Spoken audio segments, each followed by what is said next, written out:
Amis rôlistes, bonjour. Alors aujourd'hui, je voulais vous présenter un jeu qui vient de sortir, en fait, qui s'appelle Terre Dragon. Mais bon, vous allez le voir plus en détail après. Alors Terre Dragon, déjà, la première chose à faire, c'est un jeu donc de chez JDR Éditions, de Frédéric Dorn. Et Terre Dragon, en fait, est on va dire, l'évolution, vous voyez, des magazines, enfin des magazines, oui, des magazines, des petits scénars de chroniques des Terres Dragons. Hein, là, le numéro 14, c'est le dernier qui vient de sortir. Je vous en avais quelques-uns ici. Hein, qui étaient des scénarios pour faire du Medfan, un peu en générique, avec surtout les règles de donjon. Et donc, en fait, JDR Édition, qui produit ces chroniques, en fait, a décidé de sortir le jeu, en fait, le jeu de rôle, en lien direct, en fait, avec cette production des chroniques des Terres Dragons, donc avec ces productions des scénarios.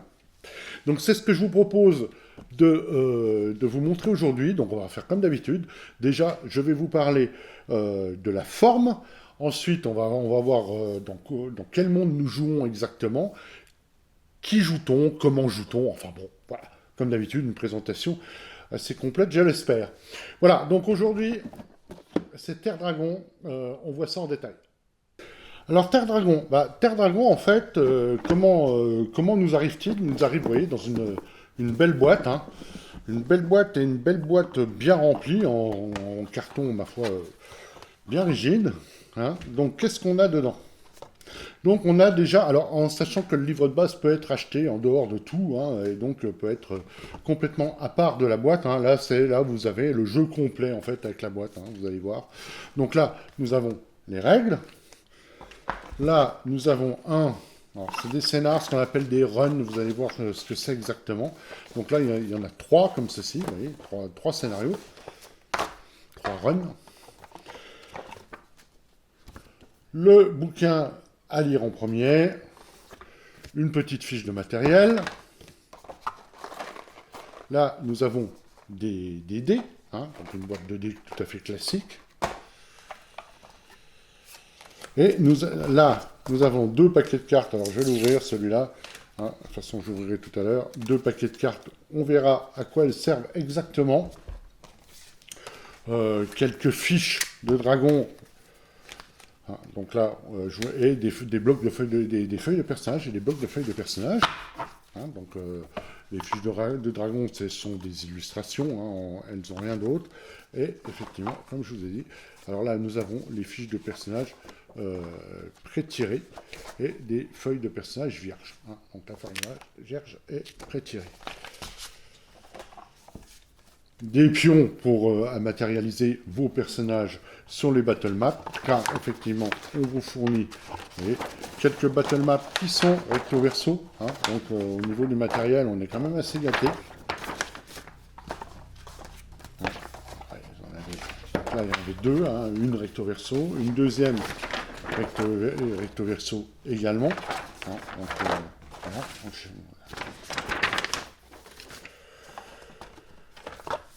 et enfin, je termine par un écran.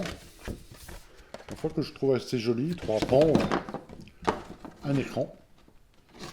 Et donc, comme vous pouvez constater, c'est que la boîte vous fournit absolument tout le matériel pour pouvoir jouer. Donc, c'est une boîte tout en un. Donc, si vous avez cette boîte-là, vous pouvez jouer à tout. Et pompon. Donc, la boîte, auteur, illustrateur, imprimeur et éditeur, tout est en France et la boîte vaut 59 balles, ce qui est absolument imbattable en termes de prix pour le matériel proposé dans cette boîte. C'est assez extraordinaire.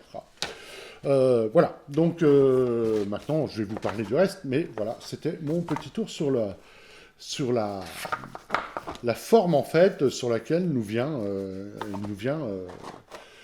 Terre Dragon. Alors maintenant, on va passer dans le détail. Alors, non, avant de passer dans le détail, je voudrais quand même vous montrer deux, trois trucs quand même sur la forme en fait des bouquins. Donc là, on en a un, donc les bouquins importants, hein, les scénars, je les mettrai à part tout à l'heure. Mais les bouquins importants, c'est celui-là déjà, c'est le Lisez-moi en premier.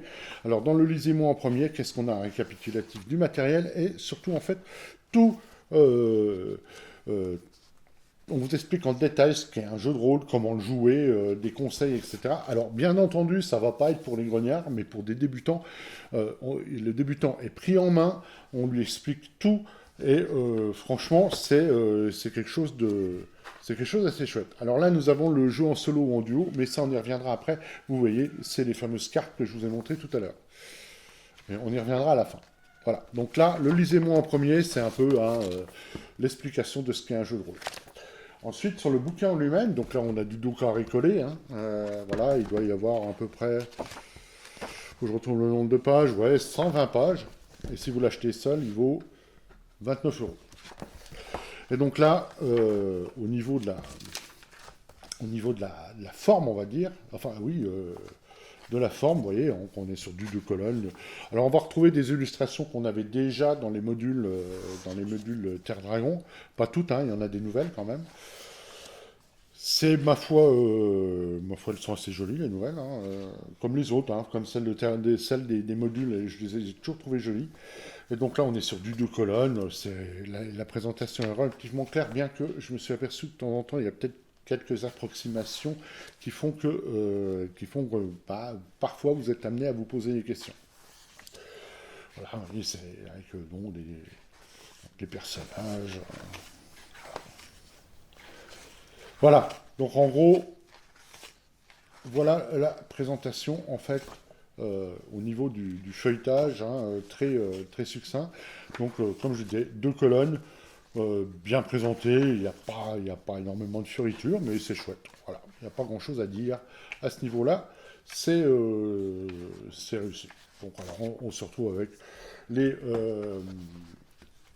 va dire, les chapitres classiques, hein, voilà, les personnages, la magie, la liste des sorts, le monde. Alors le monde, on y reviendra tout après, c'est un peu un grand mot de dire le monde, parce que moi je le trouve pas assez détaillé, d'ailleurs. Le conseil au maître, voilà, un petit bestiaire à la fin, assez succinct. Voilà ce qu'on a en fait dans le bouquin de règles. Alors maintenant, je vais vous parler de où est-ce qu'on joue, quelles sont les particularités de ce monde, qu'est-ce qu'on joue, etc., etc. Alors, où joue-t-on dans Terre Dragon? En fait, donc on joue dans... alors, première chose, on va dire que le monde est assez peu détaillé.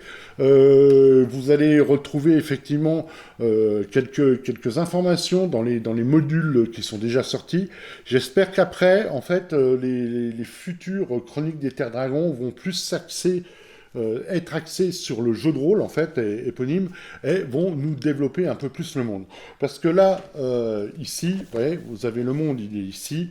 D'ailleurs, en fait, je crois que je n'ai même pas trouvé le nom général du monde. Il y a Teriali, mais Teriali, ça c'est la seule carte que l'on a dans le jeu. Teriali, en fait, c'est un royaume. Et en fait, le monde est assez peu décrit. Par contre, on a sa particularité, quand même, qui explique. La particularité, c'est que en fait, il y a déjà des éons. Les dragons sont arrivés, ont un peu colonisé, ont colonisé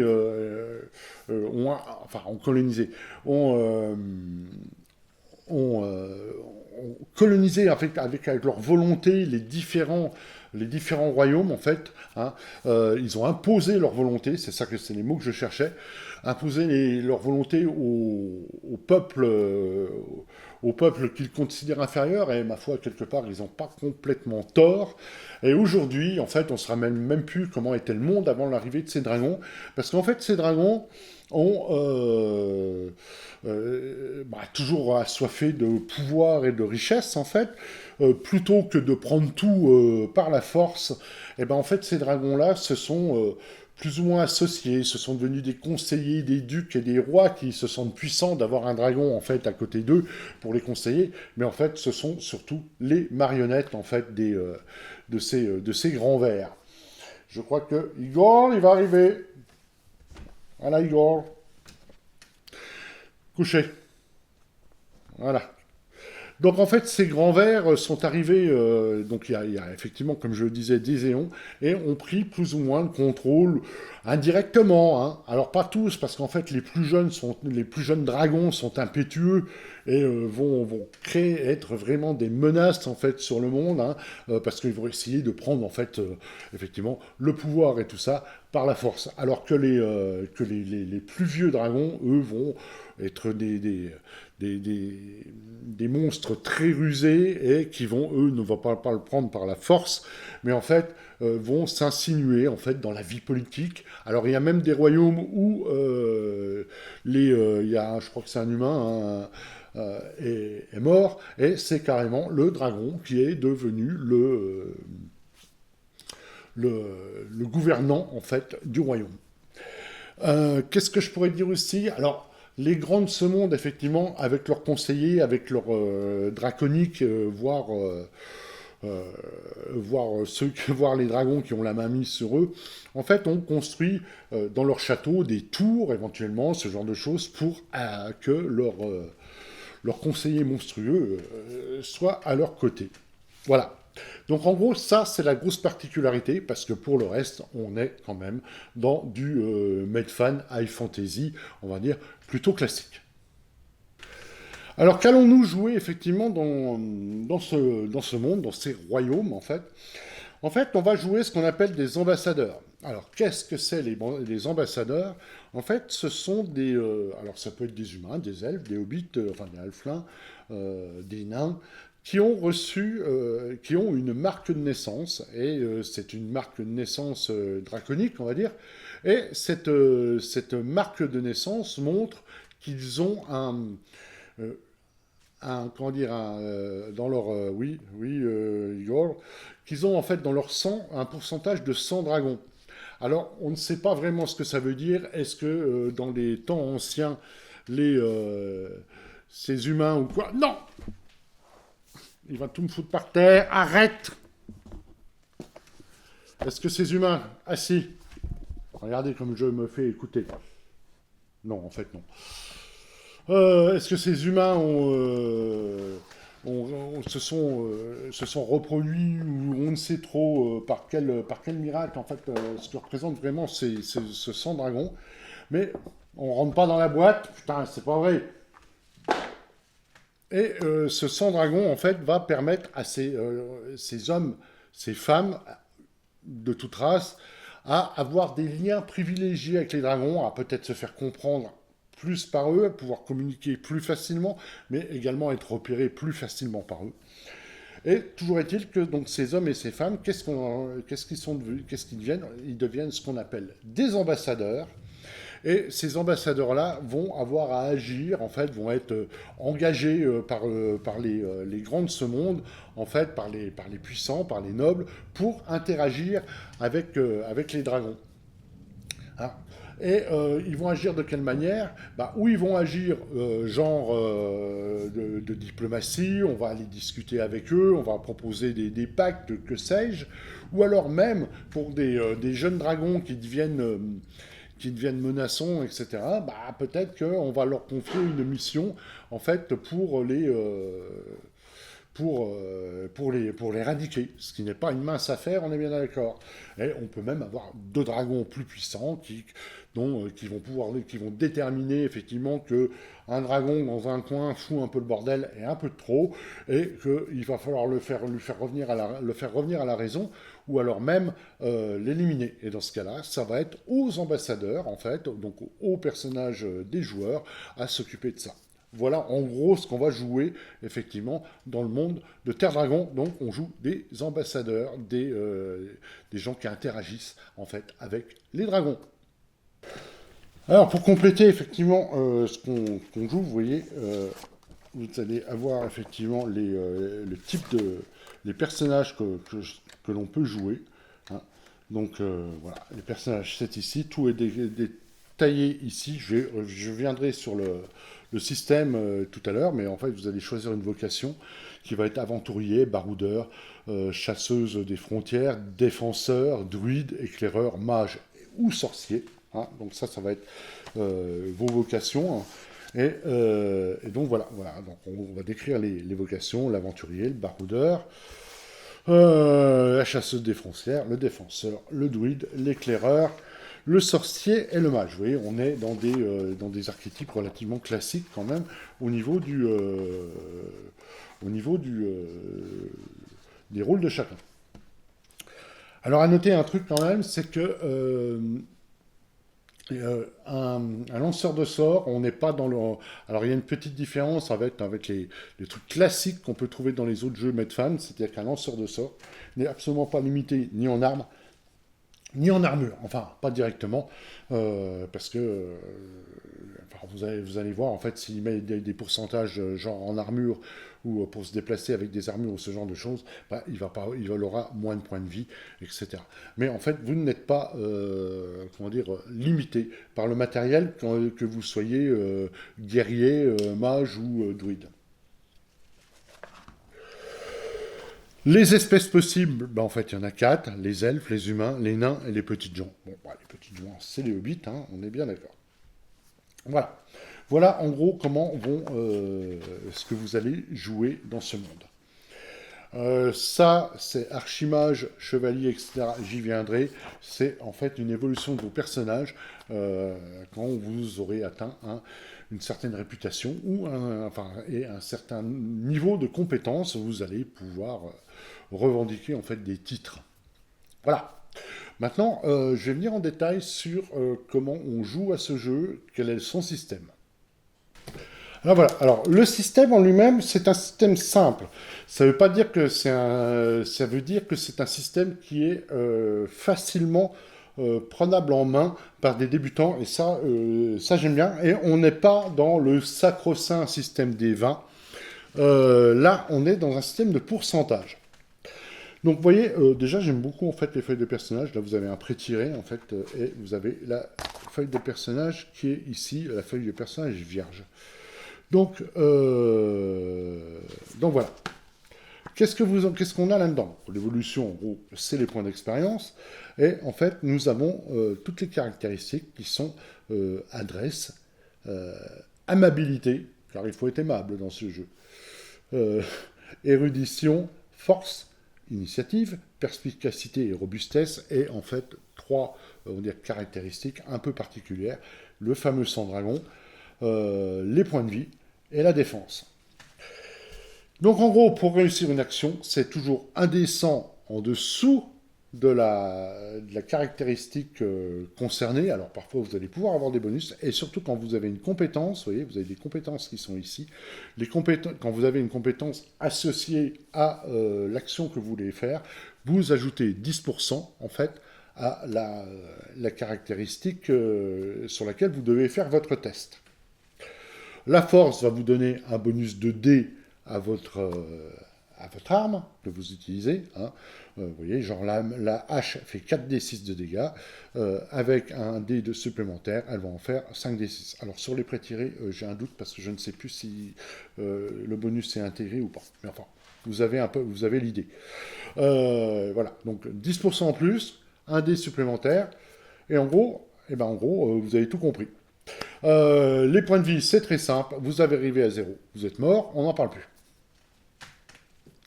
Vous voyez la valeur de défense. Alors, sur les combats, la valeur de défense, qu'est-ce que c'est?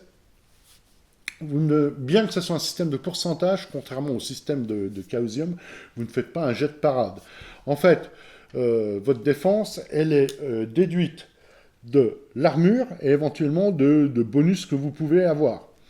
Hein, les bonus que vous pouvez avoir, ils sont ici. Donc ce que je disais tout à l'heure, vous voyez, les bonus aux dégâts sont en fonction de votre force, entre 50 et 79% de force, vous avez un D6 supplémentaire. Et je voulais vous parler de la défense. Il faut que je la trouve là. Non, ça c'est le dénouement de l'attaque. Dégâts armes et armure, ouais. Et la défense, elle est là. Vous voyez, en fonction du type de bouclier d'armure que vous avez, un bouclier, ça va vous donner 10% de défense. Un plastron en cuir va en donner 10, une cotte de maille va en donner 15, une armure de fer va en donner 20. Voilà. Donc, et l'adresse de votre adresse va vous donner un bonus de défense également. Donc là, sur ce personnage qui est Vilama Lunienne, vous voyez, elle a 20% de défense. Pourquoi? Parce que en fait, elle a un plastron de cuir qui a 10%, et en fait, elle a un bonus lié en fait à son adresse. Hein. Elle a une adresse de 50%, et 50% c'est 10%. Donc les deux, la totale des deux fait 20%. Et ça, comment ça va s'appliquer? Bah, en fait, quand elle va subir une attaque, vous enlevez 20% à l'attaque de l'adversaire. Donc s'il avait 60% de chance de vous toucher, bah, il en a plus de 40. Vous voyez, c'est très simple, pas de fioriture, et ça marche. Voilà. En gros, bah, vous connaissez quasiment tout le système. Hein. Hein, les blessures, c'est les dégâts, je l'ai dit tout à l'heure. Hein, voilà. Une arme improvisée se fait 2d6 plus les bonus de dégâts. Une épée en fait 4d6 plus les bonus de dégâts. Bah, en fait, là, ils étaient déjà mis. Une hache à deux mains, ça fait 5d6. Donc une hache à deux mains, c'est 5d6 plus un d6. Donc là, par exemple, vous allez faire 6d6. Alors 6d6, vous voyez qu'on a 75 points de vie. Ça peut quand même aller vite. Hein, ça peut quand même aller vite. Donc, je ne vais pas aller plus loin sur l'initiative, etc. Voilà.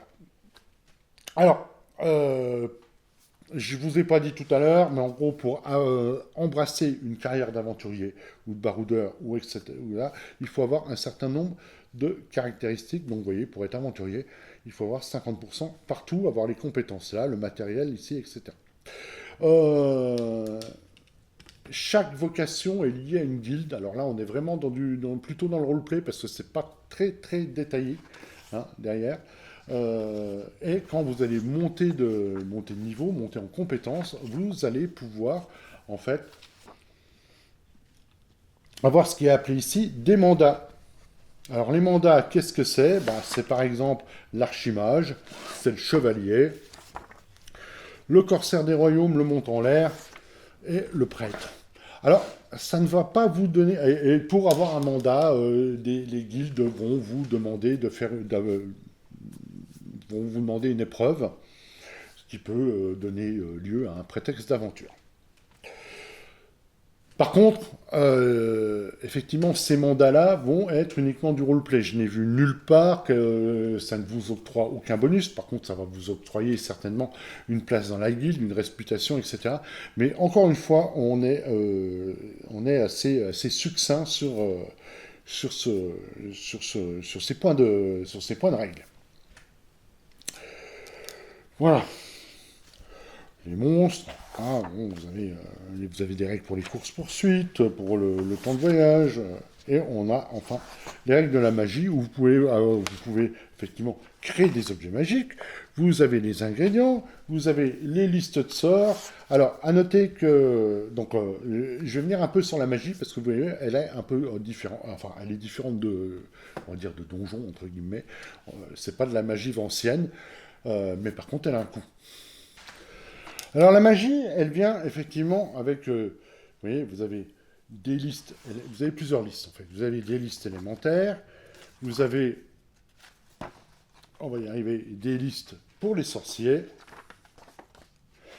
des listes pour les druides et les prêtres, et dans chaque liste en fait, vous avez un certain nombre de sorts. Alors, on a quelques-uns, vous voyez. Et quand vous lancez un sort, en fait, ça va, vous allez dépenser, ça va vous coûter des points de vie, en fait. Ça va vous coûter des points de vie. Alors, pour lancer un sort, en fait, vous faites un test d'érudition. Donc, en fait, sur votre érudition, test d'érudition, c'est une compétence, érudition, parce que, oui, les compétences sont liées aux caractéristiques. Et il y a il y en a pour réussir certains trucs, et en particulier la magie, si vous n'avez pas la compétence érudition, vous pouvez pas en fait faire le test. Hein. Donc, un test d'érudition, et vous dépensez un nombre de points de vie égal au niveau du sort. Donc, vous lancez un sort niveau 1, vous dépensez un point de vie, un niveau 2, 2 points de vie, etc., etc. Si vous ratez votre sort, bah, les points de vie sont quand même dépensés. En sachant qu'il y a un truc qui est bien, c'est que tous les sorts peuvent être augmentés. C'est-à-dire que vous allez investir en fait plus de points de vie en fait dans votre sort. Par exemple, vous voyez Mirage, donc le Mirage qui permet de faire apparaître une illusion. Donc vous avez une durée, vous avez une portée. Cela, par chaque tranche de 5 points de vie dépensés en plus des 5 points de vie initiaux, vu que c'est un niveau 5, la portée peut baisser de 20 mètres ou la durée augmenter de un tour de jeu. Et ça va vous permettre de modeler en fait vos sorts, mais plus vous les modelez, plus ça va coûter de points de vie à son lanceur de sorts. Donc il faut faire gaffe de ne pas crever comme un con parce on a voulu lancer un sort trop puissant. Voilà. Et à force, donc vous n'êtes pas limité en nombre de sorts. Vous êtes limité en nombre de sorts par rapport à votre état physique, on va dire. Donc voilà, ça c'est un peu une particularité de la magie. Sinon, effectivement, on se retrouve avec des sorts. Il y en a certains qui sont rigolos, prison liquide, averse, aveuglement. Bon, aveuglement, vous voyez, épée de feu, là on est dans du classique. Vous avez la liste des sorciers, vous avez deux listes, les sorties nécromancie et démonologie. Animation des os, vous voyez ce que ça veut à peu près, blessure, enfin bon. Voilà, en gros, on est quand même dans un cadre connu du Medfan. Voilà ce que je voulais vous dire sur la magie.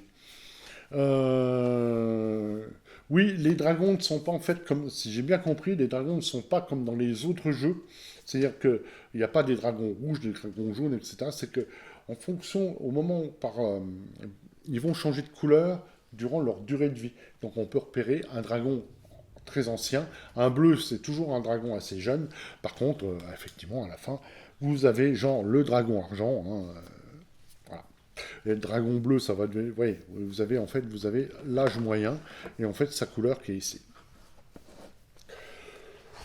Voilà ce que je voulais vous dire. Alors après, on a le conseil au maître, on ne pourra pas revenir là-dessus. Et vous avez donc, ça c'est un bestiaire pour des PNJ, avec leurs caractéristiques. Hein, et pour les monstres, alors les monstres, bah voilà, vous avez par exemple le golem. Alors ce qu'on peut regretter, c'est qu'on n'a pas de description. Hein, on va dire qu'un golem, bah, vous savez ce que c'est, parce que vous n'avez aucune description du golem. Mais bon, en général, les noms sont assez explicites.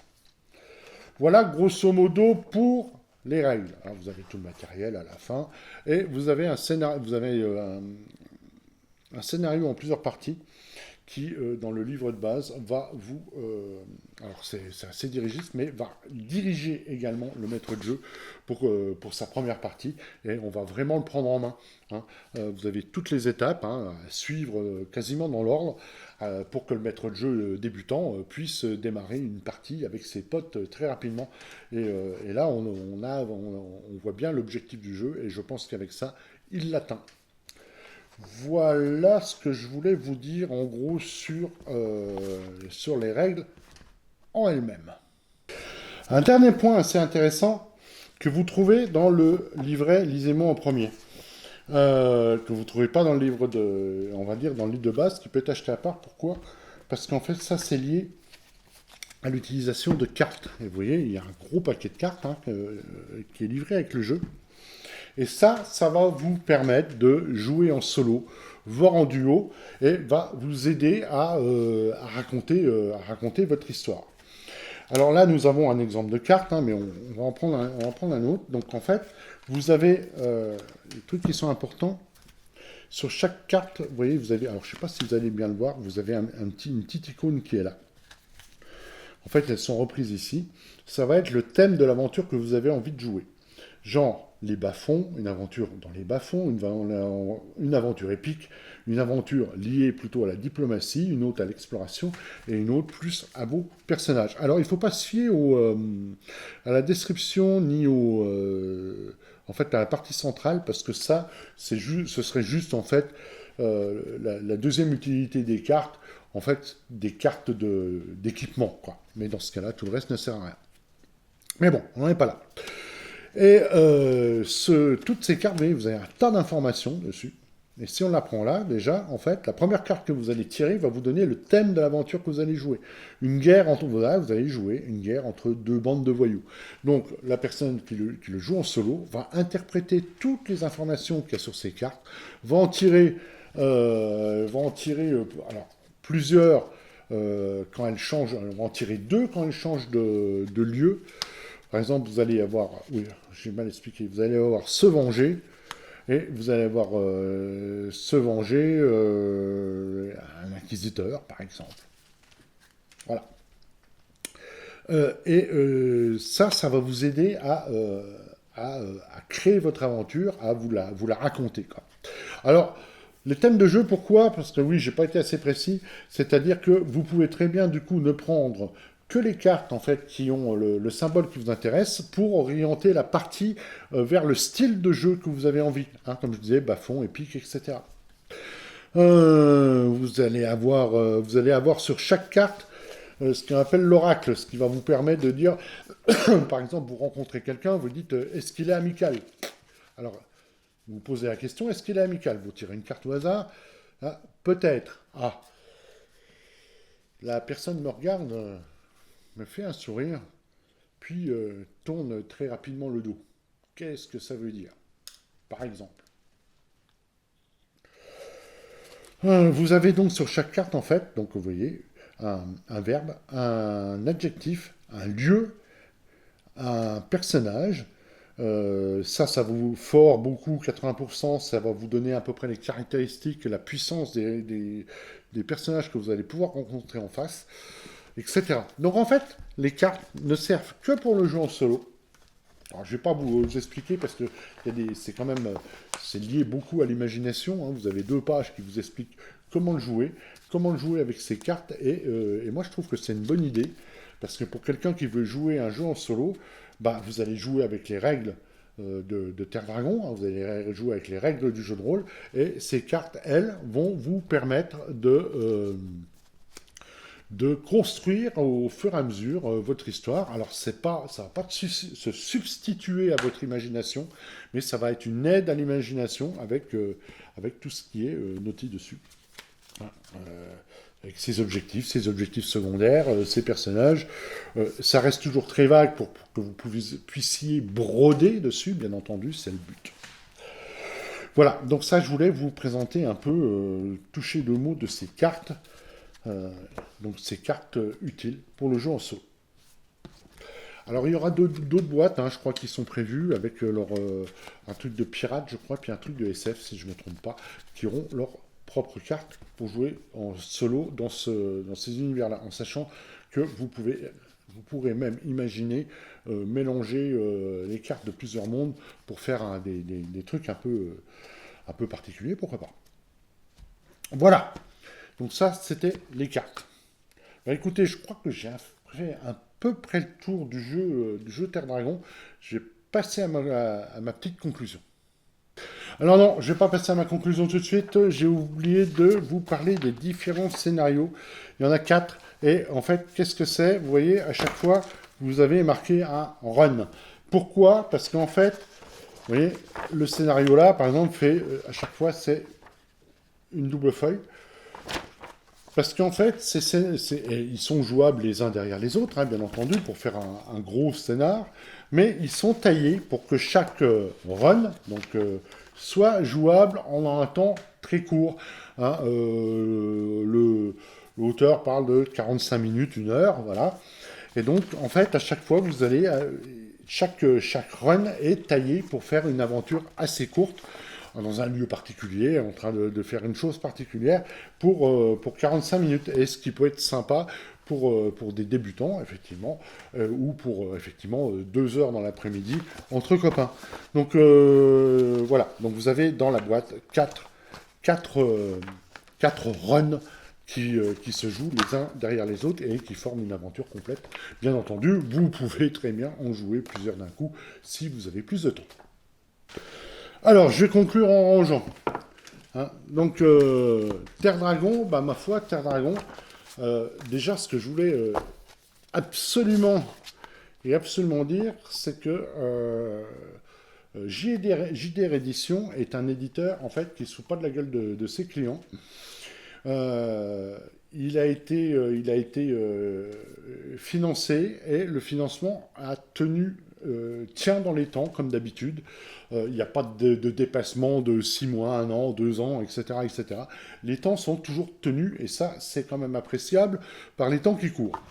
Ça, c'est la première chose que je voulais dire. Deuxièmement, les tarifs en fait de JDR Édition sont toujours très très bons, tout en maintenant une impression, une création en France. Et ça, je tiens vraiment à le souligner. Beaucoup trop d'éditeurs en fait qui traduisent des jeux étrangers et qui le font développer par les jeux, par des imprimés ailleurs, en Chine par exemple. Je sais pas, moi je préfère un éditeur qui me sort et qui a en plus des délais terribles, alors que là, on a un éditeur français avec des créateurs, des imprimeurs, tout est fabriqué en France pour des prix absolument, absolument très très bons. Alors maintenant, euh, Terre Dragon, comme je vous ai dit, c'est en fait la suite des modules qui sont déjà sortis jusqu'à présent. Hein, qui étaient surtout axés pour des D5. Et d'ailleurs, en fait, les modules en eux-mêmes, vous pouvez les prendre pour Terre Dragon, hein, ça marchera très très bien. Mais jusque-là, ils n'ont pas été prévus vraiment pour le jeu de rôle.